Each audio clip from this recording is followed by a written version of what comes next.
Entries भेजी हैं। इन competitions में भाग लेने वाले सभी प्रतिभागियों को मेरी ओर से बहुत बहुत बधाई है।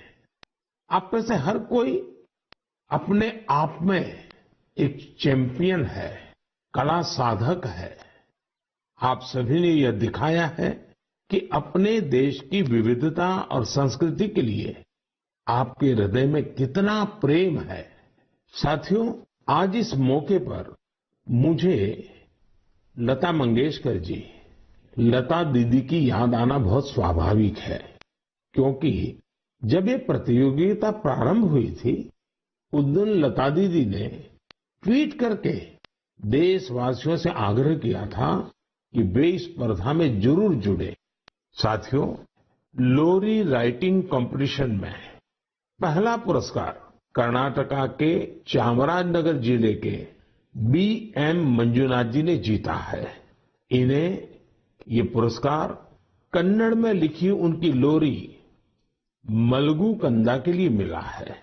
इसे लिखने की प्रेरणा इन्हें अपनी माँ और दादी के गाए लोरी गीतों से मिली। आप इसे सुनेंगे तो आपको भी आनंद आएगा। मलगु कंद मलगु ಕೂಸೆ ಮಲಗು ನನ್ನ ಜಾಣ ಮರಿಯೇ ಹಗಲು ಕಳೆದು ಈರುಳು ನೆರೆದು ನಿದಿರ ದೇವೆ ಬರುವಳಯ್ಯ ತಾರೆಗಳ ತೋಟದಿಂದ ಕನಸ ಕೊಯ್ದು ತರುವಳಯ್ಯ ಮಲಗು ಕಂದ ಮಲಗು ಕೂಸೆ ಜೋ ಜೋ ಜೋ ಜೋ।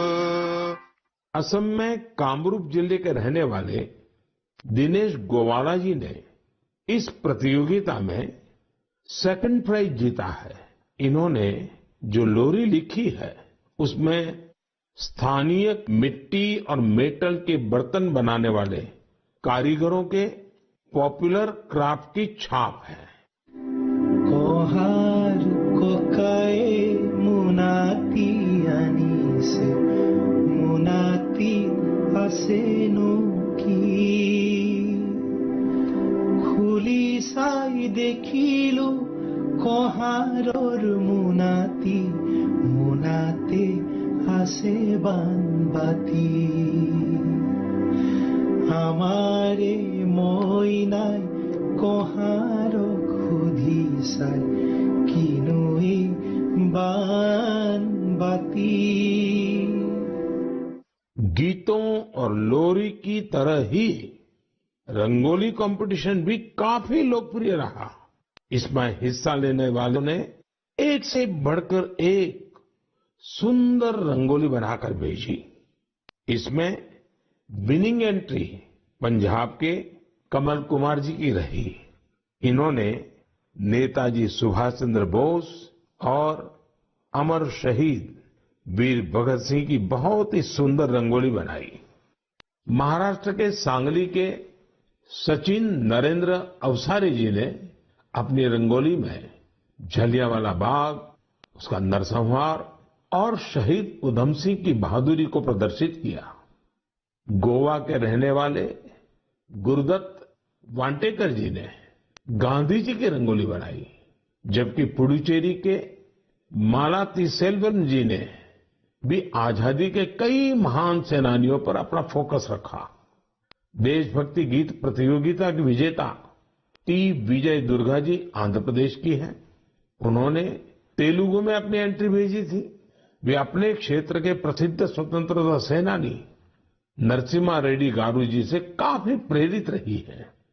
आप भी सुनिए विजय दुर्गा जी की एंट्री का यह हिस्सा। रेनाटी सूर्युड़ा वीर नरसिंहुड़ा भारत स्वातंत्र्य समरपु अंकुरानि विनीवुरा अंकुशानि विनीवुरा अंकुशानि विनीवुरा తెల్ల దొరల నీతి లేని నిరంకుశపు దమన కాండకు సలసలమని మరిగిన నీ నెత్తుటి ఎర్రని కాకలు రేనాటి सूर्युड़ा वीर नरसिंहुड़ा। तेलुगु के बाद अब मैं आपको मैथिली में एक क्लिप सुनाता हूं। इसे दीपक वत्स जी ने भेजा है। उन्होंने भी इस प्रतियोगिता में पुरस्कार जीता है। भारत दुनियाक शान छैयो भैया, हमर देश महान छै। तीन बगल छै समुद्र से घेरल, उत्तर में कैलाश बलवान छै। गंगा यमुना कृष्णा कावेरी, कोसी कमला बलान छै। हमर देश महान छैयो भैया, तिरंगे में बसल प्राण छै। साथियों, मुझे उम्मीद है आपको ये पसंद आई होगी। प्रतियोगिता में आई इस तरह की एंट्रीज की लिस्ट बहुत लंबी है। आप संस्कृति मंत्रालय की वेबसाइट पर जाकर इन्हें अपने परिवार के साथ देखें और सुनें। आपको बहुत प्रेरणा मिलेगी। मेरे प्यारे देशवासियों, बात बनारस की हो, शहनाई की हो, उस्ताद बिस्मिल्लाह खान जी की हो, तो स्वाभाविक है कि मेरा ध्यान उस तरफ जाएगा ही। कुछ दिन पहले उस्ताद बिस्मिल्लाह खान युवा पुरस्कार दिए गए। ये पुरस्कार म्यूजिक और परफॉर्मिंग आर्ट्स के क्षेत्र में उभर रहे प्रतिभाशाली कलाकारों को दिए जाते हैं। ये कला और संगीत जगत की लोकप्रियता बढ़ाने के साथ ही इसकी समृद्धि में अपना योगदान दे रहे हैं।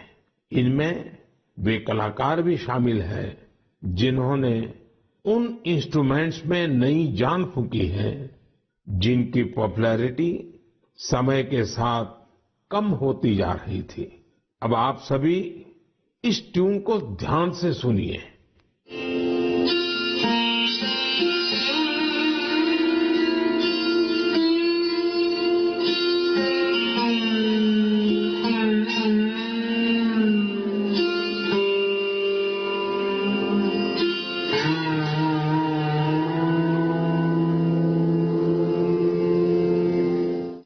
क्या आप जानते हैं ये कौन सा इंस्ट्रूमेंट है? संभव है आपको पता न भी हो। इस वाद्य यंत्र का नाम सुरसिंगार है और इस धुन को तैयार किया है जॉयदीप मुखर्जी ने।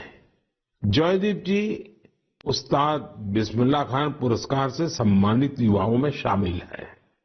इस इंस्ट्रूमेंट की धुनों को सुनना पिछले 50 और 60 के दशक से ही दुर्लभ हो चुका था, लेकिन जॉयदीप सुरसिंगार को फिर से पॉपुलर बनाने में जी जान से जुटे हैं। उसी प्रकार बहन उप्पलपू नागमणि जी का प्रयास भी बहुत ही प्रेरक है, जिन्हें मैंडोलिन में कार्नाटिक इंस्ट्रूमेंटल के लिए यह पुरस्कार दिया गया है। वहीं संग्राम सिंह सुहास भंडारी जी को वारकरी कीर्तन के लिए यह पुरस्कार मिला है। इस लिस्ट में सिर्फ संगीत से जुड़े कलाकार ही नहीं है। बी दुर्गा जी ने नृत्य की एक प्राचीन शैली करकट्टम के लिए यह पुरस्कार जीता है। इस पुरस्कार के एक और विजेता राजकुमार नायक जी ने तेलंगाना के 31 जिलों में 101 दिन तक चलने वाली पेरिनी ओडिसी का आयोजन किया था। आज लोग इन्हें पेरिनी राजकुमार के नाम से जानने लगे हैं। पेरिनी नाट्यम भगवान शिव को समर्पित एक नृत्य है जो काकतीय डायनेस्टी के दौर में काफी लोकप्रिय था। इस डायनेस्टी की जड़ें आज के तेलंगाना से जुड़ी हैं। एक अन्य पुरस्कार विजेता साइखोम सुरचंद्रा सिंह जी हैं। ये मैतेई पुंग इंस्ट्रूमेंट बनाने में अपनी महारत के लिए जाने जाते हैं। इस इंस्ट्रूमेंट का मणिपुर से नाता है। पूरन सिंह एक दिव्यांग कलाकार है जो राजूला, मलुशाही, नेओली, हुड़का बोल, जागर जैसे विभिन्न म्यूजिक फॉर्म्स को लोकप्रिय बना रहे हैं। इन्होंने इनसे जुड़ी कई ऑडियो रिकॉर्डिंग्स भी तैयार की है। उत्तराखंड के फोक म्यूजिक में अपनी प्रतिभा का प्रदर्शन कर पूरन सिंह जी ने कई पुरस्कार भी जीते हैं। समय की सीमा के चलते मैं यहाँ सभी अवार्डीज की बातें भले न कर पाऊं, लेकिन मुझे विश्वास है कि आप उनके बारे में जरूर पढ़ेंगे। मुझे उम्मीद है कि ये सभी कलाकार परफॉर्मिंग आर्ट्स को और पॉपुलर बनाने के लिए ग्रास रूट्स पर सभी को प्रेरित करते रहेंगे। मेरे प्यारे देशवासियों, तेजी से आगे बढ़ते हमारे देश में डिजिटल इंडिया की ताकत कोने कोने में दिख रही है। डिजिटल इंडिया की शक्ति को घर घर पहुंचाने में अलग अलग ऐप्स की बड़ी भूमिका होती है। ऐसा ही एक ऐप है संजीवनी। इस ऐप से टेली कंसल्टेशन यानी दूर बैठे वीडियो कॉन्फ्रेंस के माध्यम से डॉक्टर से अपनी बीमारी के बारे में सलाह कर सकते